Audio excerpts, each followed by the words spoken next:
Yo, what's going on, guys? It's your boy Psycho, and I've got another awesome Walking Dead video for you all today.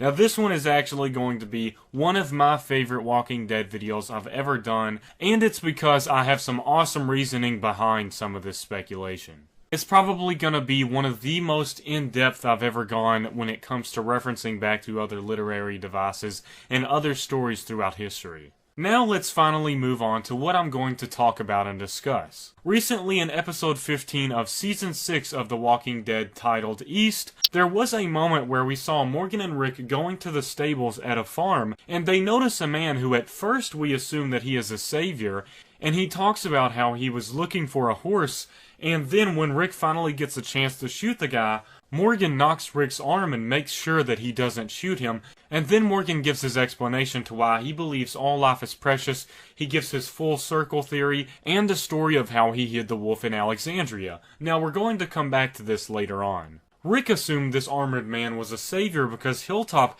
gave a bunch of the saviors some of the blacksmith weapons they had as payment. A lot of us at first assumed it was a savior, but after my second viewing of the episode, I made sure to pay close attention to this little scene right here, and I put it in slow motion, and then I realized this man is armored. I made sure to try and outline the armor to the best of my abilities, and I just try to draw around it just so I can point out what I'm talking about to you guys, just in case you don't see that armor, and I did try and draw some back straps just in case they are there, because it is kind of hard to see if there are straps on his back. But that would make sense to strap the rest of his armor around his back and support it.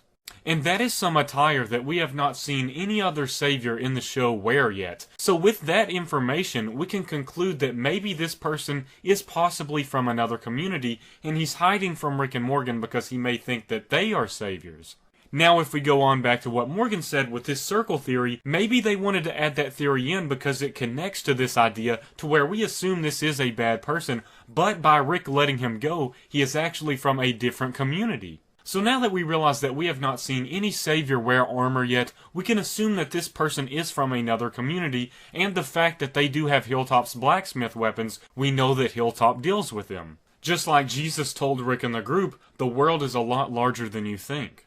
Now with this reasoning, we can assume that they are from another group, but to specifically provide some of my speculation as to who this group could be, I have to add in some comic book spoilers. So for the people that do not want to know about any comic book spoilers or don't want it to be spoiled for them, this is just a warning, because I am going to discuss something that is definitely going to be awesome, but it involves some comic book spoilers, so that is your warning. Now that I have gotten that out of the way, the fact that the man is wearing armor points to the idea that he could possibly be from the kingdom. Now I'm going to pop an image up on the screen just to show an example of the kingdom and their people wearing armor. That's basically one of their trademark things, and we know them for wearing armor, so this points to the idea that the guy is most likely from the kingdom. I just thought this was an absolutely awesome add-in, and something you would not notice unless you paid very good attention to it. Now I want to move on to another awesome reference that I found that points to the idea that this man is from the kingdom, and referencing to the idea that the kingdom is very close to appearing in the show. There was once a play by Shakespeare called Richard III. It had a major literary device known as My Kingdom for a Horse. I'm going to read off that literary device's origins to completely explain that to you all. It says, "This famous phrase has originally occurred in Act 5, Scene 4 of William Shakespeare's play Richard III. Here King Richard III yells out loudly this famous phrase, 'A horse, my kingdom for a horse.' In the middle of a battle, his horse is killed while the king wanders to find it in the battlefield for hours, killing everything coming into his way with fatalistic rage." Now there are a lot of specific references, connections, and points in relation to The Walking Dead of this play.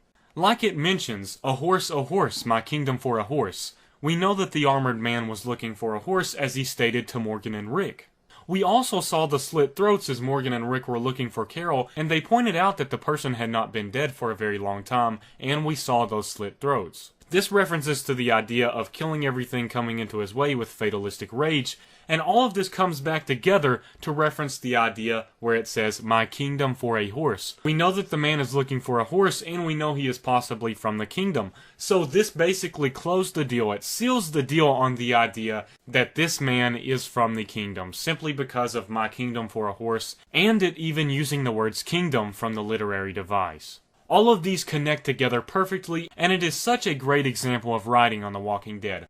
A lot of people assume that The Walking Dead has basic writing, which is simply untrue, as we can see in this case. There are a lot of underlying references from ancient stories, plays, and many other things just like this, to where they add very many references and connections to a certain idea, and all it takes is someone to come up with this idea to realize their connections.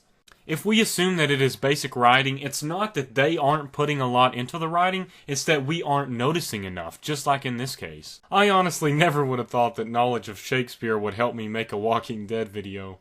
I just thought this was so awesome, and I wanted to cover this because I did not see anyone else cover this reference to Shakespeare's play, so I definitely wanted to talk about this with you guys. Once again, I really appreciate you all watching. It means a whole lot, just the fact that you chose to click on this video. Thanks once again, guys. Peace out.